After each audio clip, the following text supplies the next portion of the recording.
Boa noite. A Bolsa de Lisboa vai voltar a ter uma oferta pública de venda ao fim de 5 anos de ausência deste tipo de operações. As últimas OPV foram as da EDP Renováveis e da Martifer. Agora é a empresa pública CTT que vai ser vendida a privados através do mercado de capitais.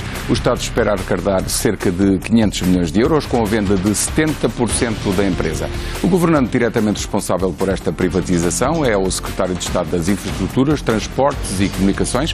Tem em mãos dossiês que mexem com muitos milhares de milhões de euros, desde a renegociação das parcerias público-privadas até à reestruturação das empresas públicas de transportes, setor em que são mais os dias de greve que os dias de trabalho normal. Sérgio Monteiro, obrigado por ter vindo. Boa noite. Obrigado, boa noite. Pergunto-lhe, era mesmo necessário fazer esta privatização ou é uma imposição da Troika e é por razões ideológicas, uma vez que já ultrapassámos a receita de 5 mil e tal milhões de euros, 6 mil milhões de euros de receitas de privatização que estavam definidas no memorando, era mesmo necessário? Eu julgo que sim, e digo-lhe 2 motivos. O primeiro é a credibilidade do país. Um país que se quer credível perante os seus credores, no momento em que ainda está debaixo de um programa de assistência financeira, tem de ter, obviamente, objetivos, métricas numéricas e temporais a que se deve comprometer e cumprir.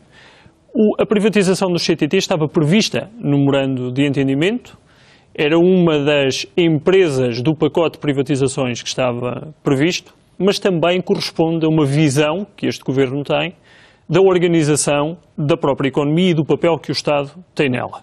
Está-me a dizer que é por razões ideológicas, o Estado sair da economia. É um misto entre a forma como nós entendemos que o Estado deve estar na economia e a credibilidade que um país tem de ter perante os seus credores internacionais. Este aspecto da credibilidade é um aspecto da maior relevância. Mas isso é a versão do teste da credibilidade do país, porque a necessidade de se fazer, pela razão numérica da receita de privatizações, já não se justificava. Sim, mas a receita numérica de privatizações mostra que a execução desse programa tem tido um enorme sucesso. Não nos deve fazer reduzir o ritmo da execução do programa pelo facto de nós estarmos comprometidos com ele, por um lado, e porque acreditamos que a organização da economia e o papel do Estado na economia não deve ser o Estado a reforçar o seu papel de acionista, antes pelo contrário, deve ser reduzir a sua presença no capital das empresas, mas reforçar o papel de regulador de alguns setores da economia que necessitam dessa regulação. Este é um monopólio praticamente natural. Não vê receios de privatização, por exemplo, no encerramento de postos de atendimento ao público em zonas que têm poucos clientes e na não prestação de certo tipo de serviços a populações menos protegidas ou mais do interior? Quando eu há pouco falava da regulação reforçada, também me referia a isso. Tem sido debatido, dito pelos partidos que são oposição a este Governo, que a privatização trará encerramento de estações, aumento de preços e uma transferência de rendimento do Estado para privados. Ora, essa última parte é verdade, senão não havia interesse no negócio. Não é verdade, porque em troca dessa transferência de ações o Estado encaixa um determinado valor. E, portanto, está-se a fazer pagar por um preço justo para transferir esses fluxos de rendimento, é isso? Deixe-me só, se me permite, José Gomes Ferreira, ir à questão do serviço às populações, porque é uma matéria da maior importância, e depois já iria à questão do encaixe. Porque no momento em que o Estado decide sair do capital desta empresa, tem de garantir que os mecanismos de controle do serviço estão plenamente em vigor. E foi isso que fizemos. Nós alterámos a regulação económica deste setor, quer isto dizer, as regras para a prestação do serviço, antes de iniciarmos o processo de privatização. E por isso hoje está muito claro, por exemplo, que a presença do CTT no território nacional é aquela que o regulador, a ANACOM no caso, decidir em função do serviço que é prestado. Não mais o Governo decidirá sobre essas matérias. Segundo aspecto, o preço da carta. Um cidadão ou uma cidadã do interior do país que necessita de enviar a sua carta pode perguntar-se, bom, agora que vai para as mãos de privados eu vou pagar uma loucura por cada carta. Não é verdade, porque nós garantimos que o preço desse tipo de correio, o correio de peça única, de carta única, está regulado com um preço máximo igual em todo o país. e por isso paga tanto a alguém que envia uma carta num centro urbano densamente povoado ou numa pequena aldeia do interior do país. Com a garantia de que o serviço nessa pequena aldeia continua a ser prestado. Com a garantia que o serviço é prestado no mesmo sítio ou com a proximidade que é prestado hoje. Pode não ser numa loja própria ou numa estação de correio própria, mas pode ser franchisada a um terceiro, pode ser na junta de freguesia. Aliás, o programa de redução de lojas próprias do CTT tem vindo a ser progressivamente substituído pela presença do CTT junto às juntas de freguesia e câmaras municipais. São sempre os poderes públicos nas regiões que são convidados a, muitas vezes, substituir as lojas próprias do CTT. Mas referiu um aspecto muito importante. Diz-me que pelo mesmo preço, e eu observo-lhe que, tal como em outras áreas da nossa economia onde o Estado intervinha e acabou por privatizar, por transferir a operação para privados, na eletricidade sabemos que o preço é acima da média europeia. Nos combustíveis líquidos sabemos que o preço, sem impostos, é acima da média europeia. Algumas telecomunicações continuam acima de certas médias. E eu aqui, em relação a um preço simples do selo de uma carta, não deixo de citar, aliás o trabalho é do Jornal de Negócios e tem aqui um gráfico muito claro, não deixo de citar que em Portugal o selo de uma tarifa para cartas de 20 gramas em euros é 50 cêntimos, enquanto que, por exemplo, noutros países como a Espanha é de 37 cêntimos, e só temos alguns poucos países à nossa frente, como a Holanda e a Alemanha e o Luxemburgo, em que anda acima dos 50 cêntimos. Este preço parece-me exagerado para Portugal. A despesa que cada família tem em serviços postais é de cerca de 2 euros por ano. Para termos uma ideia. Isso é porque mandam menos cartas que os outros. Agora o preço unitário do selo está aqui bem espelhado. É porque tem havido substituição tecnológica nos casos, porque nós somos um país muito tecnológico sob vários pontos de vista. Hoje os serviços com o Estado muitas vezes já não é necessário troca de correspondência e, portanto, nós temos de olhar isto no grande contexto do consumo. São 2 euros no orçamento familiar por ano de consumo de serviços postais. Daí que, ainda que os valores sejam muito reduzidos, nós entendemos que é um valor máximo que não deve ser ultrapassado e ele está fixado. Já no correio de quantidade, aquele que é cobrado aos bancos, às empresas de eletricidade, às empresas de comunicações, a realidade é diferente e há alguma flexibilidade a nível do preço. Eu não consigo fazer-lhe comentário por comparação com outros setores que não tutelo e que não conheço tão bem. Dir-lhe-ei apenas que uma parte daquilo que é o reflexo da fatura do ponto de vista energético, corresponde a decisões políticas, nomeadamente transferência de fontes de energia tradicionais para fontes de energia renovável, que têm um preço mais elevado. E, portanto, tema até muito debatido aqui, sim. Mas... Muito debatido aqui, e para que as pessoas percebam, não é a privatização de um serviço que leva a que o preço aumente. São decisões políticas setoriais de diversos governos, certamente não deste, mas de alguns governos que antecederam este, que levam a que determinadas coisas aconteçam. Mas então, para concluirmos este ponto, o nível de preço que lhe falei parece-lhe justo e vai ficar assim? O nível de preço é aquele que resulta do convênio de preço entre a ANACOM e o CTT. Eu não me estou a defender com esta resposta. É que eu acho que o membro do Governo não deve fixar o preço de uma carta. A forma como eu julgo que o Governo deve intervir nos setores não é fixando preços de cartas. É garantindo que o regulador tem os mecanismos jurídicos à sua disposição para que, se houver abuso de posição dominante de um qualquer player ou uma posição de mercado significativa que sirva para distorcer a concorrência, então o regulador atua. Muito bem. Foi claro, mas eu pergunto-lhe em relação a esta oferta pública de venda em bolsa, que transfere 70% do capital para privados, leva consigo um rendimento, um lucro de 60 a 70 milhões de euros por ano, que pagará dividendo logo no primeiro ano em que a empresa estiver privatizada na sua maior parte e que dá um retorno logo de 8% a quem comprar. Bom, eu julgo... Isto é um retorno bem interessante que ao fim de poucos anos, aliás de 7 ou 8 anos, já terá pago, aliás, tecnicamente ao fim de 9, 10 anos estará pago o capital, só pelo dividendo. Portanto, é um bom negócio. José Gomes Ferreira sabe tão bem ou melhor do que eu que o dinheiro recebido hoje tem um valor, o dinheiro a receber a 10 anos, a 12 anos, claro, a 13 anos tem um outro valor. Mas eu já nem entro nessa discussão mais técnica. Só para concluir a minha pergunta, isto é a transferência de um fluxo interessante para privados que pode ser visto pelos críticos do negócio, estão a transferir uma boa fonte de rendimento que o Estado precisava nestes anos agora mais complicados.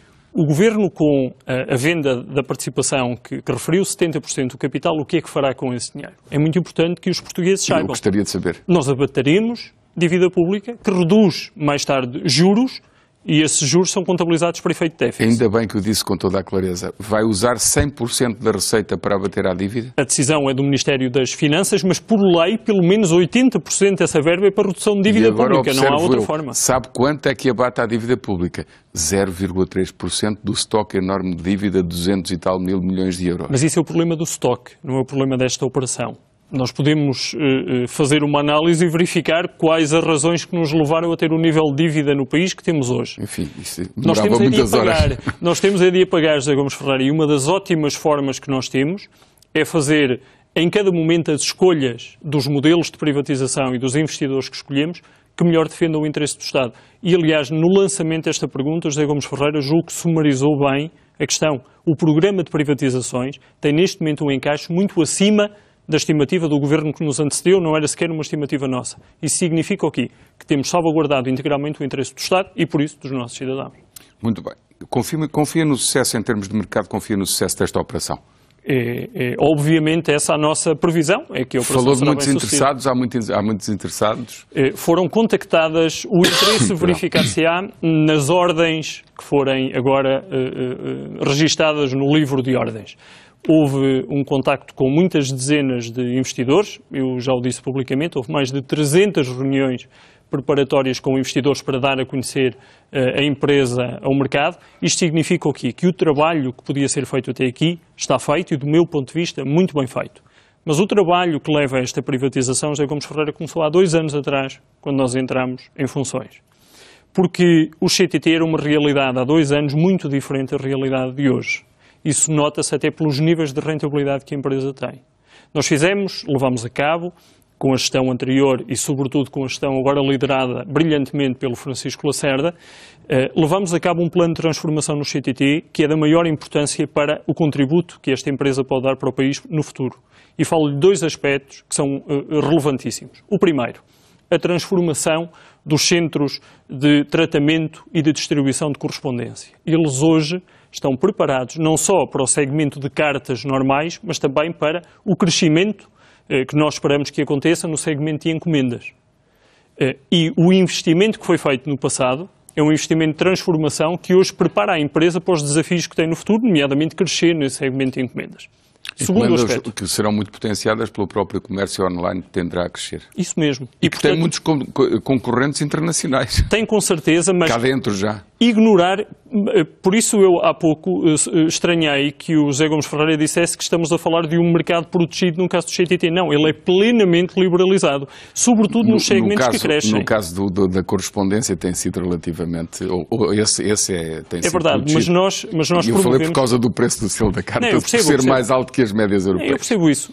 E aliás, julgo que tem razão sempre em sinalizar aspectos menos concorrenciais de alguns mercados que também existem, por isso é que os reguladores são necessários. Temos feito muito desse trabalho aqui neste estúdio. Eu tenho acompanhado semanalmente o trabalho de serviço público que José Gomes Ferreira presta muitas vezes com este programa. Mas voltando à questão do CTT, nós preparamos a empresa para que possa responder ao acréscimo esperado do segmento de encomendas, primeiro aspecto. Segundo aspecto, serviços financeiros. Eu julgo que ninguém tem dúvidas que os CTT são uma das marcas de confiança do país. Há muita gente a subscrever, agora os novos certificados do Tesouro, há muita gente a subscrever seguros. Ou seja, tem uma relação de confiança com o CTT. Os serviços financeiros têm margem para Está crescer. a dizer aos compradores do CTT que vão ter uma empresa que vai ser transformada num banco? Não. Não pode garantir isso, porque o regulador é que o poderá dizer, mas essa intenção ou essa possibilidade mantém-se implícita na própria privatização? Isso mesmo. A opção de poderem os futuros acionistas e a gestão desenvolver a atividade de banca está prevista, está entregue um estudo para a obtenção de uma licença que depois será explorada se os futuros acionistas, em conjunto com a gestão, assim o entenderem. Mas estes 2 aspectos do trabalho que começou há 2 anos, e parece fácil de repente fazer privatizações com este governo.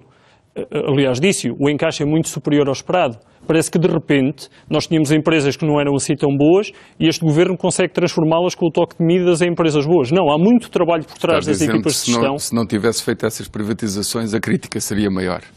Isto quer dizer que, se não as tivéssemos feito, não teríamos o nível de dívida pública que agora temos, porque ela seria maior, porque nós temos utilizado o encaixe para a redução da dívida pública e, dessa forma, as políticas que todos, enfim, por simplicidade chamam políticas de austeridade, infelizmente teriam de ser superiores àquelas que existem nesta altura no país. Venda direta desagradou-lhe, não garantiria tanta receita, portanto vai ser vendido em bolsa, espera os cerca de 500 milhões de euros de encaixe? Não farei qualquer especulação sobre o valor. Pois o intervalo de preço... que me dissesse.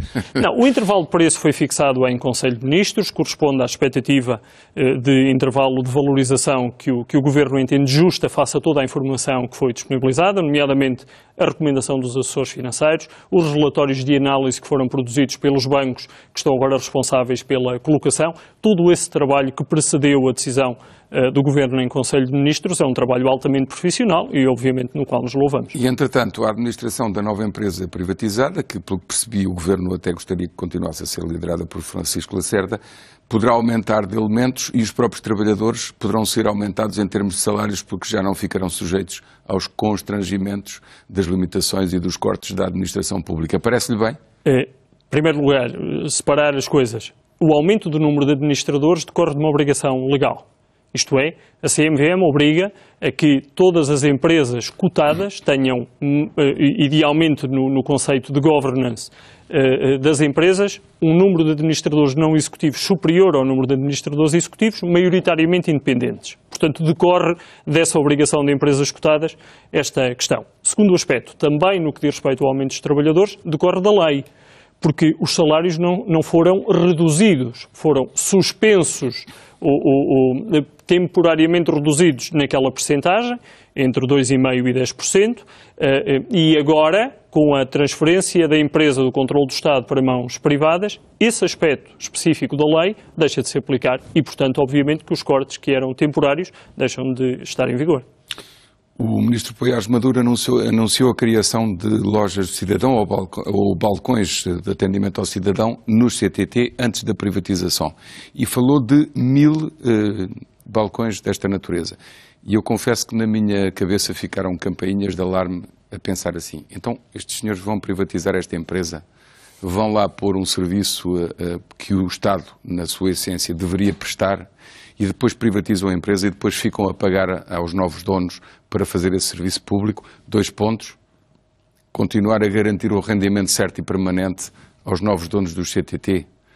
Expressão rendimento certo e permanente que existe em muitos outros setores e que me provoca tanta indignação como cidadão.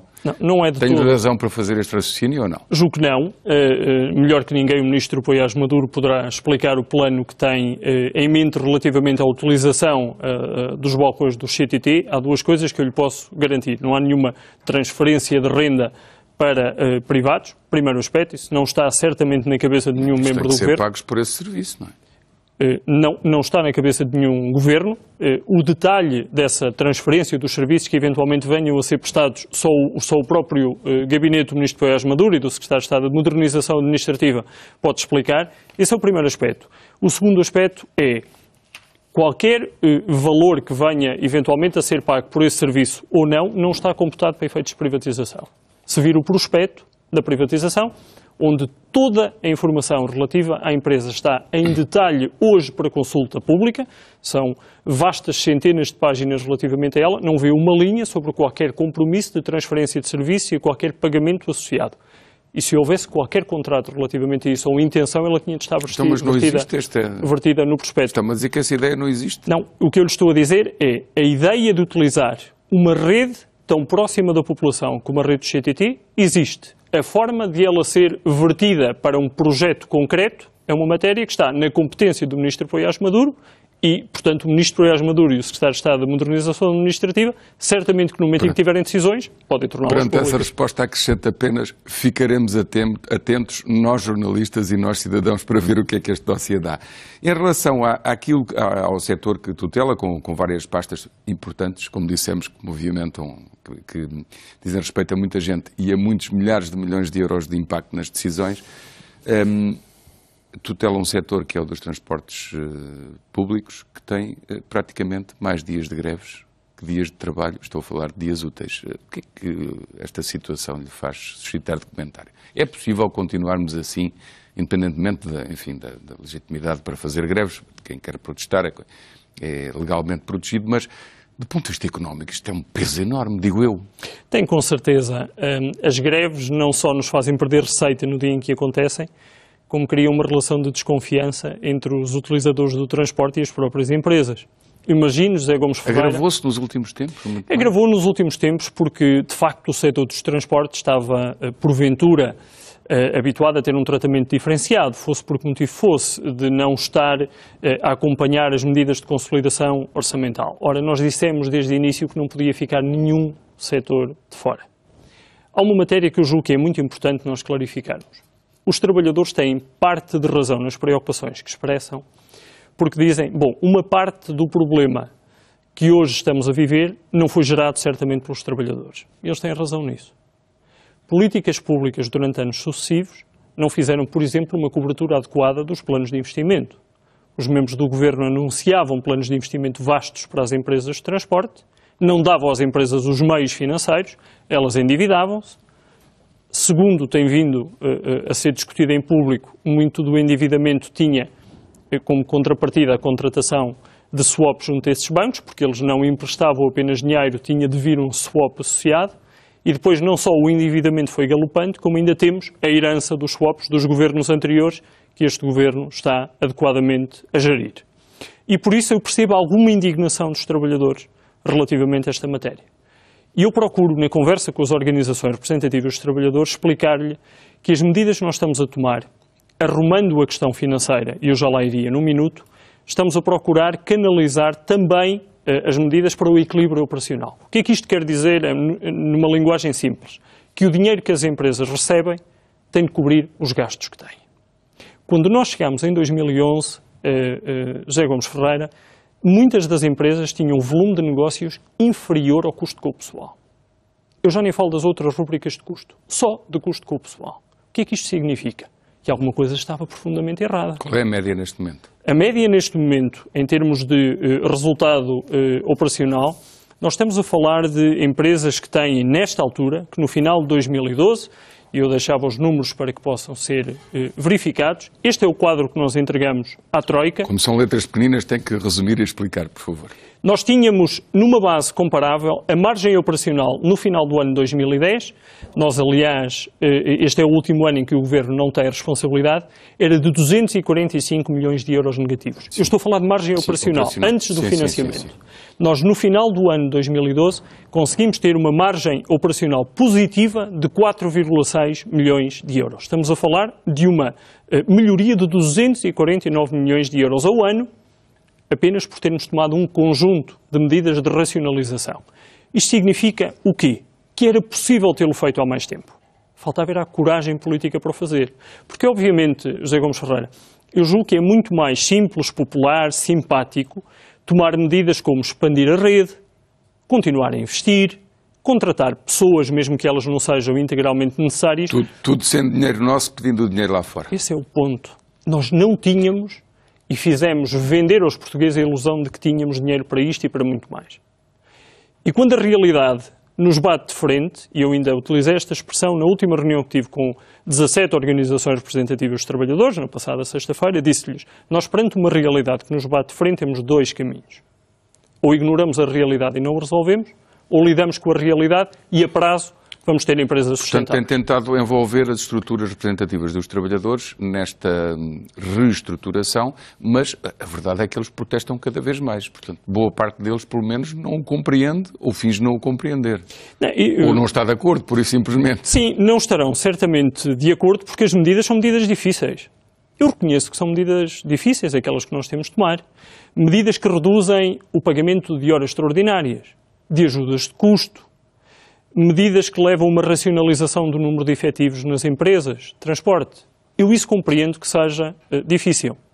Ao mesmo tempo que é difícil, é profundamente necessário, senão as empresas não sobrevivem.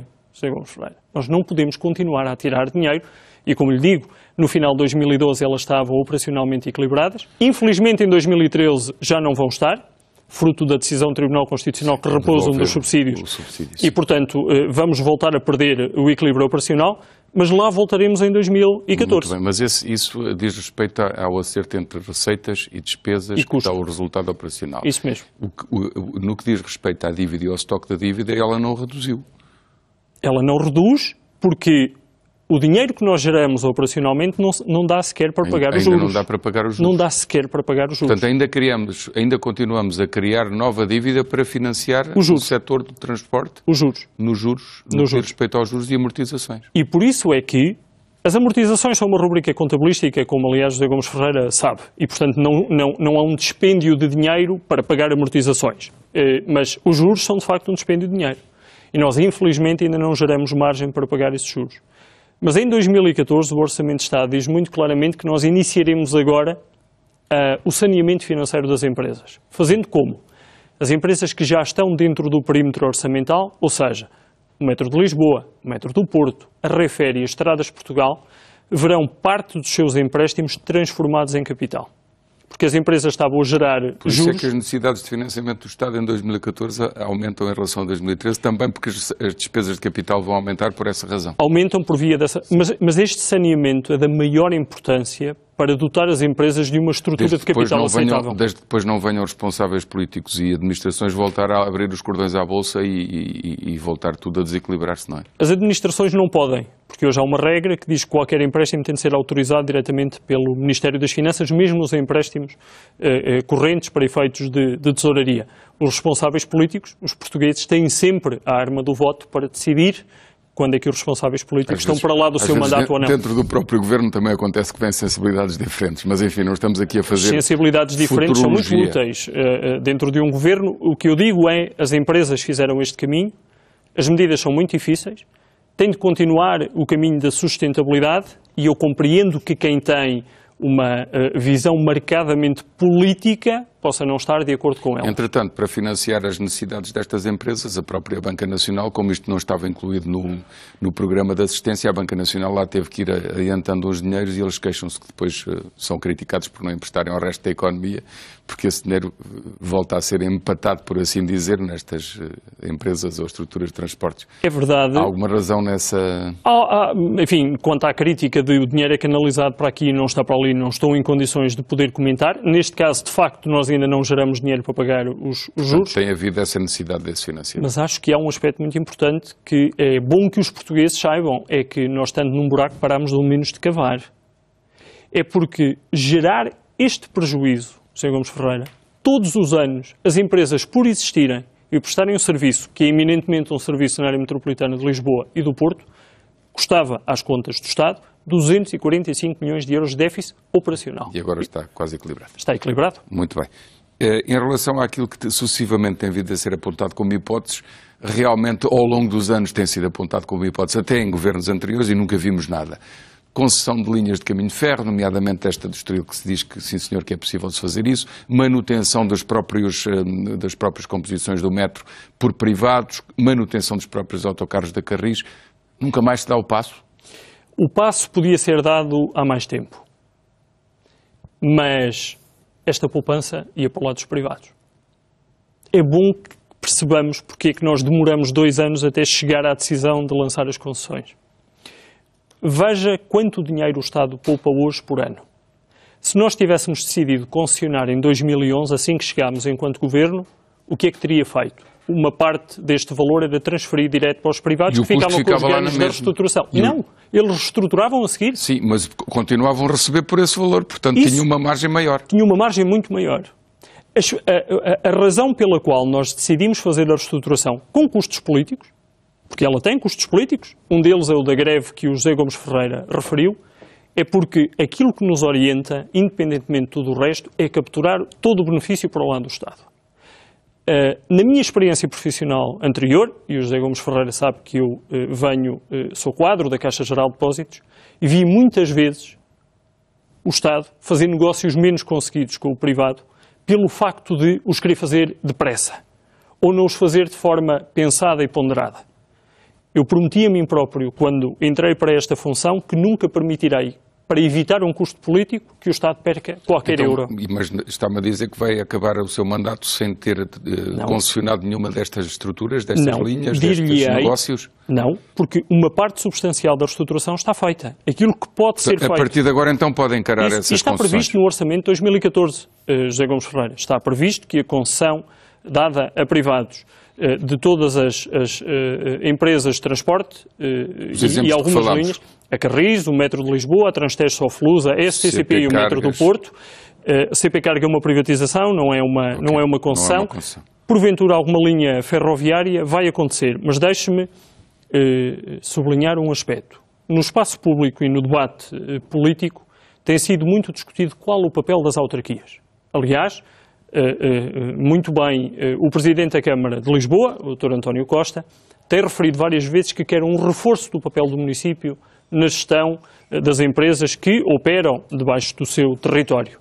E eu diria que temos de encontrar a fórmula correta e nós, enquanto Governo, estamos disponíveis para trabalhar no aprofundamento do envolvimento do município de Lisboa e todos os municípios da área metropolitana na gestão diária. Porque ninguém melhor do que os municípios sabe quais as zonas mais necessitadas e as outras zonas que têm, porventura, um serviço melhor. É do conjunto de esforços entre os municípios e o Estado que nós teremos as concessões concluídas no final de 2014. Em relação às tarifas e àquilo que são as condições de exploração destas linhas, vai deixá-las todas bem explicadinhas nas condições em que fará as concessões ou depois poderá haver ali umas surpresas desagradáveis logo a seguir? Elas já estão hoje muito claras e seguirão para o futuro. A atualização em cada ano é feita em inflação e é assim desde o início de 2012. Nós fizemos 2 aumentos extraordinários. Simples, clara e simples, nada clara mais do que isso. E inamovível. E entretanto tem alguma contestação social porque, por exemplo, na empresa como a CP, numa empresa como a CP se diz que vai acabar aquela prática comercial da venda do meio bilhete para jovens e para idosos, e isso é uma daquelas coisas que fica na ideia coletiva de que não deveria acabar. Qual é efetivamente a medida que vai ser tomada? O racional por trás da nossa medida de não subsidiar as idades é subsidiar em função do rendimento. Pela folha de IRS e não pela idade. Isso mesmo. Em Lisboa e no Porto isso já acontece. Os passos 418, sub-23 para reformados e pensionistas já não é dado em função da idade, já é dado em função do rendimento. Por isso nós criámos o Passo Social Mais. Então vai alargar esse critério a todo o país e atribuir passos sociais em todo o país, é isso? Esse é o ponto. No momento em que nós estivermos em condições de alargar o Passo Social Mais a todo o país, então nós terminaremos a subsidiação em função da idade. Quando é que será esse momento? Eu espero que até ao fim da legislatura. Nós, enquanto tutela setorial, também temos sonhos e ambições, não é só racionalizar e cortar, queremos também expandir o serviço público. Eu julgo que boa parte do país se sente relativamente desprotegida na relação com o Estado, sendo que o Estado está cada vez mais distante de algumas regiões. Eu admito que algum desse sentimento possa ter razão de ser. Não é preciso ir muito longe de Lisboa e do Porto para o interior para perceber isso. Não é. E sendo eu, como sabe, natural de Mangualde, uma zona do interior, sei bem o que é estar distante dos grandes centros e, por isso, viver com alguma sensação de que estamos mais longe e não temos as mesmas condições. Eu tenho como objetivo setorial, o Governo tem, e eu personifico esse objetivo enquanto responsável, de ter o serviço público estendido a todo o país. Isto faço de uma forma simples, mais uma vez com o envolvimento dos municípios. As comunidades intermunicipais organizadas de acordo com a organização do território que está aqui pensada e que foi já aprovada por este Governo, devem verificar, do ponto de vista de escala, que condições é que há para organizarem transporte regular, transporte ocasional, transporte a pedido. Recordar-se-á que, no tempo da presidência do Dr. Santana Lopes, em Lisboa havia um programa que era complementar à Carris, que era o Lisboa Porta a Porta, para aqueles bairros que estavam menos bem servidos da Carris. Se quiser, caricaturando, o nosso objetivo é ter um Portugal Porta a Porta, em que possa haver mini-autocarros ou os próprios táxis a fazer o serviço às populações que estão mais distantes, a um preço que seja compatível com a realidade. Parece-me demasiado ambicioso para um país intervencionado. Por isso é que nós precisamos de poupar este dinheiro, José Gomes Ferreira. Um bocadinho deste dinheiro, que não é preciso muito. As autarquias são sempre muito parcimoniosas na gestão destes recursos. Eu garanto-lhe que se as autarquias, e há bons exemplos de concessões municipais de transporte, que não precisam de qualquer apoio por parte das autarquias. Olhe, no distrito a que Mangualde pertence, em Viseu, Viseu tem um ótimo serviço de concessão de transporte que não precisa de qualquer tipo de apoio por parte da Câmara. A uma escala maior, isso é possível. Assim nós saibamos organizar-nos por um lado e, por outro lado, canalizar os recursos para a população que também necessita dela. Tenho que lhe perguntar, porque isso é matéria que entra na discussão política e política partidária, até muito inflamada, a conta das parcerias público-privadas sobe de repente, salta para 1.600 e tal milhões de euros por ano. Sim.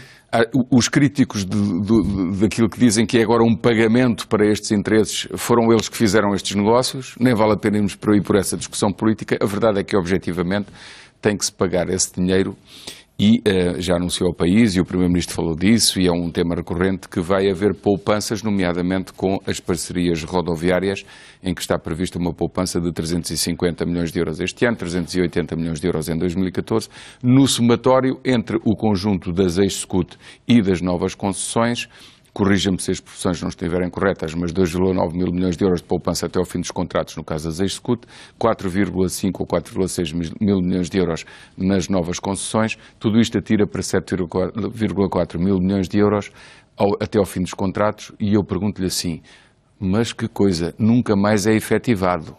Porque, entretanto, os bancos e os financiadores dizem, primeiro, tem que vir aqui, eu tenho que aprovar, e andamos nisto. O que é que se passa? Muito bem. Eu julgo que, para termos um debate esclarecido sobre essa matéria, vale a pena, em primeiro lugar, perceber o que é que o Estado se propôs fazer. Nós, perante a herança que tínhamos, que era pesada Seja dos sintético, encargos, por favor, que o tempo voa. Sou com certeza. Tínhamos dois caminhos.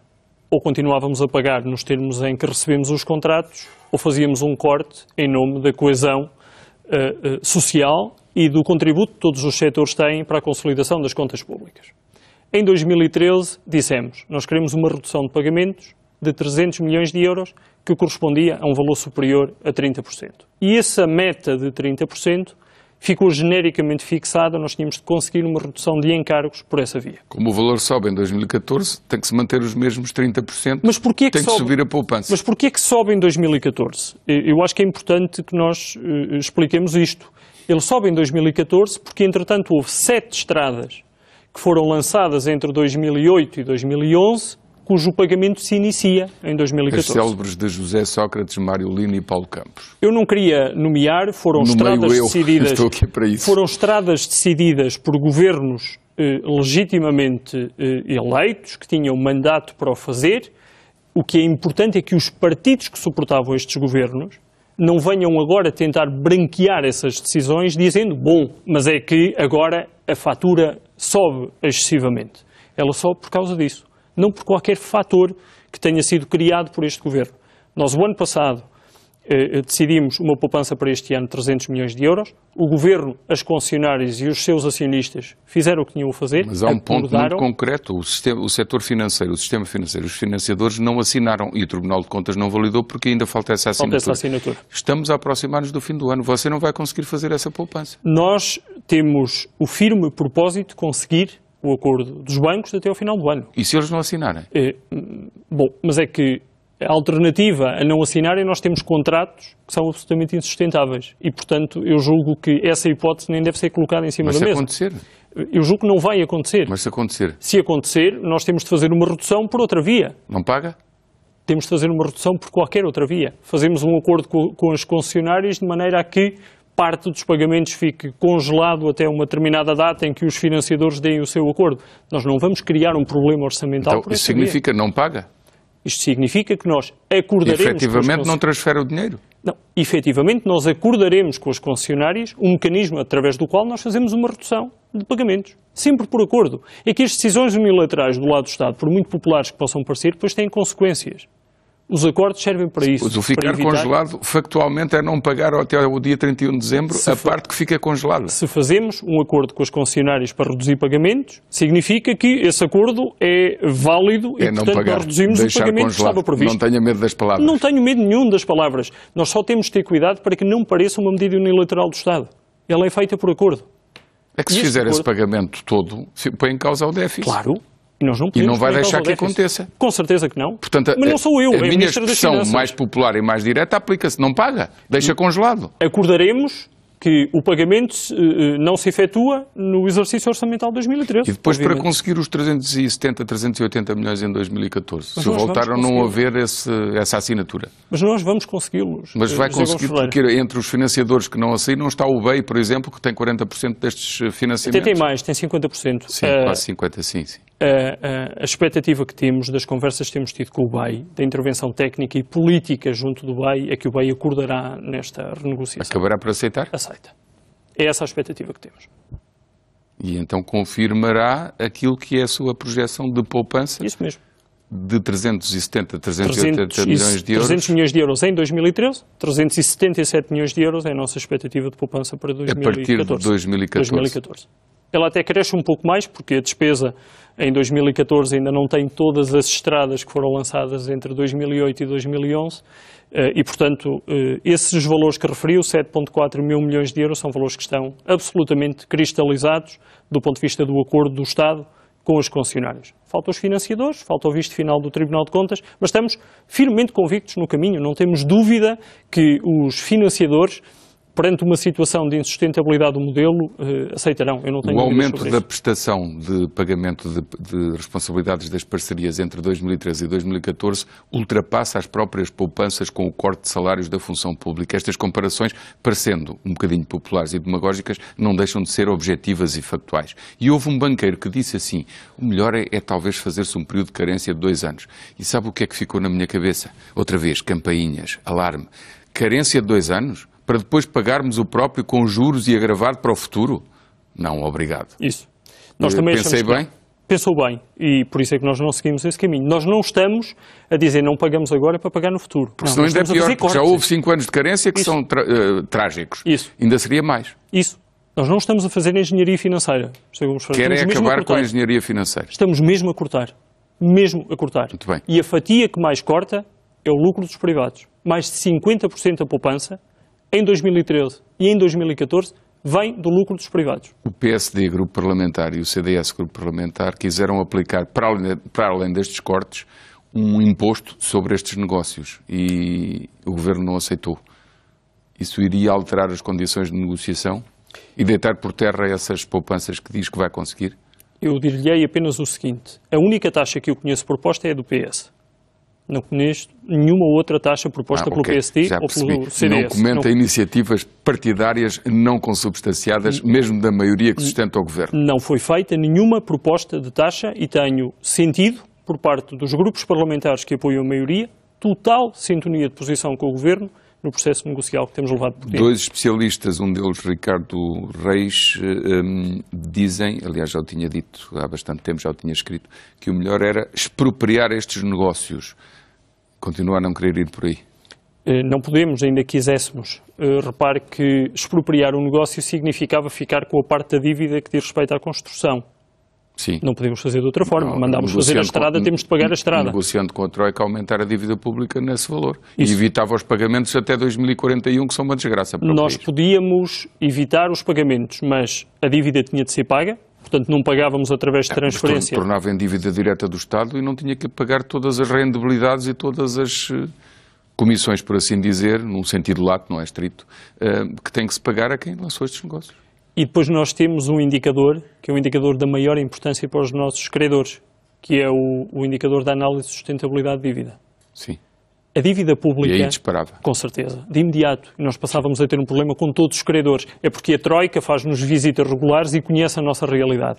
Mas nós temos ainda, infelizmente, uma vastidão de outros credores que não conhecem a história tão bem. Viam a dívida pública de repente a saltar e diziam: o país está completamente insustentável. Por isso é que nós preferimos fazer cortes diretos no lucro dos privados e no custo da manutenção das estradas para o futuro, com poupanças sustentáveis todos os anos, por acordo. O José Gomes Ferreira deixa-me falar em 30 segundos de outro tema relacionado com... É porque a mim parece-me da maior importância que também se perceba uma outra coisa.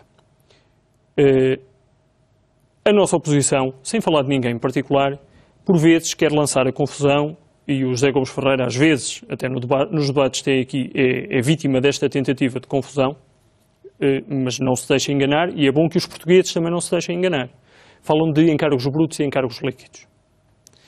O encargo líquido é a diferença entre o pagamento que está previsto num determinado ano e a portagem que era suposto receber. Eu tenho aqui, para que possam ver, uma estimativa daquilo que era, quando nós entramos, a estimativa de receita de portagem em 2014 e a realidade. Isso foi projetado pelo governo anterior. Nós, quando chegámos, encontramos uma expectativa de receitas de portagem para 2014, portanto, que estavam vertidas no Orçamento de Estado de 2011, de 710 milhões de euros de cobrança de portagens. Isso tinha a ver com os estudos de tráfego que punham muitos carros a passarem, não era? Eu tenho dúvidas, inclusive, que eles existissem, os estudos de tráfego. Mas vamos e até alguns admitir... foram feitos pelas próprias concessionárias que obtiveram os negócios. Vamos até admitir, por hipótese, que eles existiram. Um erro desta magnitude não é aceitável em projeções do Estado. Mas nunca ninguém apresentou isso à Procuradoria-Geral da República? Vocês ficaram todos muito calados com isso? Parece que têm medo de fazer estas denúncias. Nós tanto não temos medo, José Gomes Ferreira, que eu estou a fazê-la com números. E isto é da maior importância porque quando antigos responsáveis de governos anteriores dizem que as parcerias lançadas entre 2008 e 2011 não têm custos, é porque dizem que a receita de portagem cobriria o custo da estrada. Nós este ano, 2014, no Orçamento de Estado para 2014, a fatura que os portugueses vão ter de pagar pelas estradas lançadas entre 2008 e 2011, já depois da renegociação que nós fizemos, é de 401 milhões de euros. E o pedido que faço a todos os portugueses que nos ouvem é o seguinte, que quando pensem que o Governo está a tomar medidas difíceis, reflitam também que não foi este Governo que trouxe esta herança para dentro do Orçamento de Estado e que, infelizmente, tem de a gerir com os parcos recursos que tem. São 401 milhões de euros. É muito dinheiro que faz falta em muitas outras áreas. Há uma área da sua atividade, da governação, que continua por definir, que é Espanha está a avançar com a rede de comboio de alta velocidade. Não vale a pena nos aqui desenterrar a discussão sobre a necessidade de TGV para passageiros. Acho que ela... Estamos ambos de acordo. E conforme já disse, está morta e enterrada essa discussão. TGV morreu. Mas tudo o que tem a ver com o transporte de mercadorias em velocidade mais elevada e em bitola europeia, se não fizermos alguma coisa, ficamos uma ilha balcanizada, por assim dizer, no sentido de isolada do resto da Europa. Verdade. Quando é que avança com essa ligação de Sines para Badajoz em bitola europeia, que pelos vistos terá dinheiro da Comissão Europeia ou dos fundos europeus? Pode concretizar? Nós queremos avançar com duas ligações e pedimos a um grupo de trabalho que representa a economia, não representa o Governo. Pedimos a esse grupo de trabalho que nos analisasse, sobretudo, o mérito económico de duas ligações ferroviárias. Não é só de Sines a Badajoz. É também dos portos do Norte, de Leixões, de Viana do Castelo e de Aveiro, até à nossa fronteira, para depois ligação a Salamanca e Iru. Pedimos-lhe que o fizesse em nome da racionalidade que os investimentos públicos devem ter. Nesse grupo de trabalho, José Gomes Ferreira, deixe-me recordar-lhe, não está o Governo, mas está a CIP, que é reconhecidamente uma entidade que está preocupada com a economia e com a competitividade da economia. Está a Associação Nacional de Municípios, que representa os 308 municípios e que pediu a cada um dos 308 municípios que lhe manifestasse as suas preocupações. Mas o quadro comunitário está aí e tem que se tomar decisões. Claro. Vão ser tomadas este ano ainda ou o próximo? O grupo de trabalho entregará o relatório técnico e eu repito isto, José Gomes Ferreira, porque é da maior importância. É a economia que está representada no grupo de trabalho, não é o Governo. E entregará quando? No final do mês de dezembro, mais tardar. E, portanto, perante isso, o que é que nós queremos a seguir fazer? Remeter o relatório para o Parlamento, para a discussão política a se fazer no Parlamento, e envolver todas as entidades que possam ter interesse. Mas admito que haja dinheiro para construir essas duas linhas de ligação à Espanha com os respectivos ramificações dentro do território português? Tem de haver dinheiro para a competitividade da nossa... São linhas para transporte de mercadorias. Em bitola europeia são linhas novas. José Gomes Ferreira, são linhas da maior importância para a competitividade da nossa economia. Isso apontará para um custo global de quanto? 700 milhões de euros, grosso modo, em cada uma das linhas. O que significa 1.400 milhões de euros de investimento total. Dos quais nós precisaremos... Com 80% de pagamento comunitário? De financiamento comunitário e 15% de contrapartida nacional. Será quanto? 200 milhões à contrapartida nacional? 210 milhões de euros de contrapartida nacional a dividir. Apesar de estarmos na situação em que estamos, será suportável o Estado arranjar esse dinheiro para... A competitividade da economia tem de ser sempre suportável. E por isso é que o grupo de trabalho que agora está a efetuar este estudo é um grupo de trabalho representante da economia. Mas aponta para quando o início das obras? Final de 2014? Meio de 2014? O grupo de trabalho vai definir não só as obras que são importantes, mas também o seu calendário de prioridade. Sim, mas terá uma palavra política. Terá uma decisão política mais tarde. O que é que desejaria? Desejaríamos começar, obviamente, dentro do ano 2014. Esse era o nosso desejo. Mas é preciso que a economia nos confirme que este desejo faz sentido. A prioridade vai ser definida em função daquilo que o grupo de trabalho... Repare, José Gomes Ferreira, eu não quero fugir à pergunta de quando e que linhas é que vão avançar. Mas é em função do que o grupo de trabalho... Mas eu não queria antecipar o que a economia vai dizer. Rapidamente, aquela ideia de pôr ali uns contentores na trafaria, que a mim me parece uma coisa muito complicada, gastando rios de dinheiro do erário público para depois uns senhores lá irem operar uns contentores e ficarem com lucro, pareceu-me, desculpa o termo, pareceu uma ideia estapafúrdia. Já houve algum estudo, alguma alternativa ou não? Nós enviámos todos os estudos para o Parlamento e estamos a olhar para todas as alternativas possíveis. Alternativas, então? Alternativas. Como por exemplo? Como por exemplo o Barreiro. Construir o terminal de contentores no Barreiro. Como por exemplo Algés é uma alternativa que já alguém levantou. Como por exemplo outras alternativas ainda na margem sul que já foram aventadas. O plano que foi apresentado, José Gomes Ferreira, tinha uma vastidão de intervenções. Infelizmente, focou-se na intervenção, porventura, mais polémica, mais discutível, e perdeu-se... Já agora, desculpe, mais sem sentido, mas enfim, isso é o meu mau feitio levar-me a dizer isso. E perdeu-se os benefícios do plano. Eu julgo, José Gomes Ferreira, que concordará comigo, desculpe uma caricatura, se eu lhe estivesse aqui a dizer que tinha um plano de passar linhas de caminho de ferro no meio das docas, o José Gomes Ferreira estaria de acordo ou chamar-lhe um plano estapafúrdio?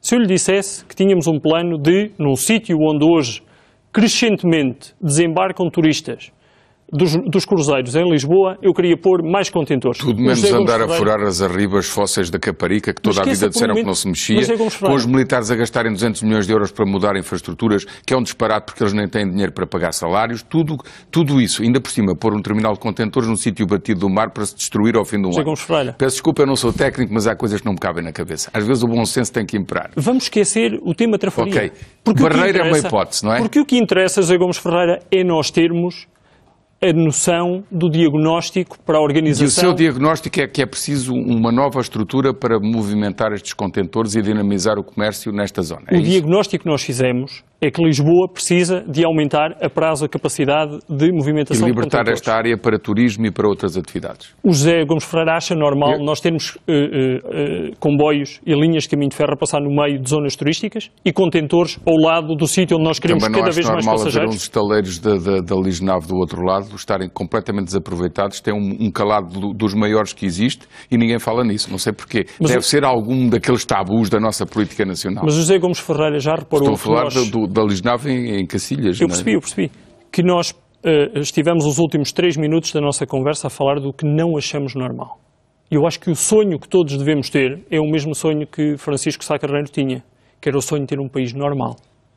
Olha, que eu também acho que sim. De um país normal. Andamos todos à procura disso há muitos anos. O sonho de um país que não gasta a loucura que gasta em PPPs, que continua a transferir o dinheiro que transfere para transportes que servem só às áreas metropolitanas. E que aproveita as estruturas que tem, por isso é que eu lhe estou a falar daquelas docas que existiam e que existem, que não foram completamente destruídas. E já viu, José Gomes Ferreira, o excelente aproveitamento que nós fizemos da infraestrutura aeroportuária. Nós somos o mesmo governo. Nós faríamos aquilo que racionalmente fizesse sentido para a economia. Não há dúvida nenhuma sobre isso. Sugiro-lhe que um dia alguém faça uma comissão de inquérito sobre o facto do metro só ter chegado ao aeroporto da Portela há pouco tempo. Sabe o que é que eu também não acho? Essa merecia uma comissão de inquérito, porque os políticos que impediram isso deviam ser responsabilizados. Mas era pior, José Gomes Ferreira, porque quem decidiu que o metro chegava só agora ao aeroporto, preparava-se para, no momento em que o metro lá chega, levar o aeroporto para a outra margem. Sim. Não te esqueça disso. Era mais grave, era duplamente mais grave. Também deveriam responder pelo país todo, mas enfim, Sérgio Monteiro, foi um prazer, muito obrigado. Foi um gosto também, muito obrigado. É tudo, até quarta-feira, tenha uma boa semana.